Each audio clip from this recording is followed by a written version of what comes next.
Students, welcome back to my channel Kirti Tiwari social science corner. आज हमारा topic है class 7th के हिस्ट्री के चैप्टर 2 का न्यू किंग एंड किंगडम का। जो हमारा टॉपिक चल रहा है वो है हमारा, आज चलेगा 400 टैक्सेस। राइट, प्रीवियस वीडियो में हमने क्या पढ़ा था कि किस तरह से वो लोग एडमिनिस्ट्रेशन करना चाह रहे थे। किंगडम उन्होंने अपना अंपायर बना लिया था, अब उनको वहाँ पे एडमिनिस्ट्रेशन करना था। तो एडमिनिस्ट्रेशन करने के लिए क्या चाहिए? फाइनेंस चाहिए, फाइनेंशियल कंडीशन अच्छी होनी चाहिए। अगर आज के एस्पेक्ट में हम बात करते तो फाइनेंस कंडीशन अच्छी होनी चाहिए, ठीक है।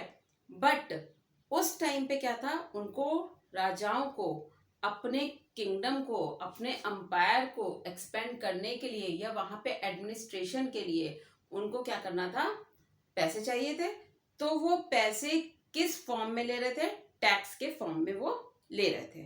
तो टैक्स के फॉर्म में ले रहे थे। अब ये 400 टैक्सेस उस समय पे लिए गए। अगर आपको याद होगा तो हमने पहले वीडियो में बताया था कि सदर्न पार्ट में कौन है? चोलाज है, तमिलनाडु के, जो आज का करंट का है। यहाँ पे कौन है? चोलाज है।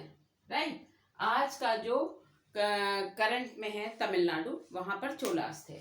तो चोलाज ने क्या किया था? चोलाज ने 400 टैक्स लगाए थे। राइट, 400 टैक्स लगाए थे सो दैट कि क्या कर सके, वो अपने एडमिनिस्ट्रेशन को अच्छे से रन कर सके। तो the inscriptions of the Cholas who ruled in Tamil Nadu provides an evidence of this. Cholas ने 400 टैक्सेस लगाए, ठीक है, और कहाँ पे रूल कर रहे थे? तमिलनाडु में, सदर्न में, ठीक। अब उसके जो हमें एविडेंस के रूप में हमें क्या मिलते हैं? इंस्क्रिप्शंस मिलते हैं। What is inscriptions? इंस्क्रिप्शंस क्या होते हैं? What is inscriptions? अरे भाई, जो पत्थरों पर लिखा होता है, ठीक है। तो पहले क्या होता था? पत्थरों पे लोग लिख देते थे, कोई भी काम करवाते थे या कुछ भी करवाते थे, जो भी होता था वहां पर, तो वो पत्थरों पे लिख दिया जाता था। तो वो क्या होते थे? इंस्क्रिप्शंस होते थे। अब उस टाइम पे लिखे गए हैं तो दैट मीन्स कि वो उस टाइम का एविडेंस है, हमारे सामने एक साक्ष्य के रूप में है, जिस वजह से हम इस चीज को क्या करते हैं? मानते हैं कि हाँ, चोलास रूलर्स ने 400 टैक्स लगाए होंगे। तो इसका हमें एविडेंस मिलता है यहाँ पर। अब क्या होता है? Refer to more than 400 terms for different kind of taxes. और उन्होंने अलग अलग फॉर्म में टैक्सेस लगाए, 400 टैक्सेस लगाए, different different kinds of taxes. अब उसमें अलग अलग टैक्सेस थे। तो कुछ एग्जाम्पल्स आपके बुक में दिए हुए हैं जो एनसीईआरटी की है। उसमें है, फर्स्ट है वेट्टी टैक्स। तो ये वेट्टी टैक्स क्या होता था? ये एक तरह से क्या होता था? फोर्स्ड लेबर होता था। मतलब कहने का सेंस ये है, taken not in cash but in the form of forced labour. ये टैक्स जो था वो कैश में नहीं लिया जाता था। राइट, कि ऐसा नहीं है कि आप उसमें कैश देंगे, पैसे देंगे तो वो आपका टैक्स मान लिया जाएगा। वो टैक्स में क्या कराते थे? फोर्स्ड लेबर, मतलब आपसे काम कराएंगे। कहाँ पर काम कराएंगे? जैसे कहीं पे कंस्ट्रक्शंस हो रहा है, कहीं पे कुछ टेम्पल, वो लोग, उन लोगों ने, चोलास रूलर्स ने टेम्पल्स बहुत बनवाए हैं, फोर्ट्स बहुत बनवाए हैं। तो जहाँ पे कंस्ट्रक्शन चल रहा है वहां पर वो उनको जबरदस्ती कहेंगे कि आपको यहाँ पे काम करना पड़ेगा। राइट, तो वो क्या है? फोर्स्ड लेबर हो गया। एंड दूसरा टैक्स जो दिया हुआ है, कदमाई टैक्स, ये क्या था? ये लैंड रेवेन्यू था। लैंड रेवेन्यू मतलब वही भू राजस्व जो होता है, हमें अपनी लैंड का रेवेन्यू देना पड़ता है। जितनी भी हमारे पास लैंड है उसका हमें टैक्स पे करना पड़ता है। तो ये हमारे दो, मतलब डिफरेंट टाइप्स में से 2 टाइप्स इन्होंने बताया है कि इस तरह के टैक्सेस वहां पर लगाए जाते थे। नेक्स्ट है, there were also taxes on.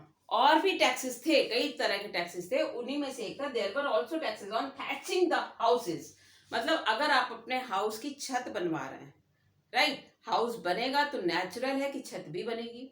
अगर आप वहां पर छत बनवा रहे हैं तो उसका भी आपको टैक्स देना पड़ेगा, तब आप अपने घर की छत बनवा सकते हैं, अदरवाइज नहीं बनवा सकते। Use of ladder to climb palm trees. और अगर आपने लैडर का यूज किया, लैडर यानी कि सीढ़ी, अगर आपने इस लैडर का यूज किया है, राइट, किस पे? पाम ट्री पर चढ़ने के लिए, तो भी आपको टैक्स देना पड़ेगा।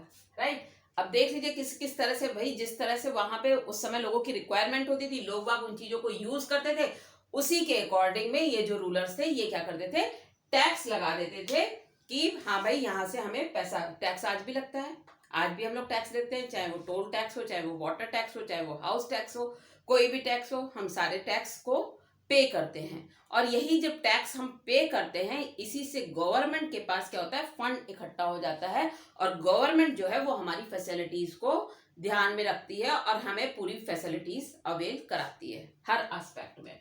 And cess on succession to family property etcetera.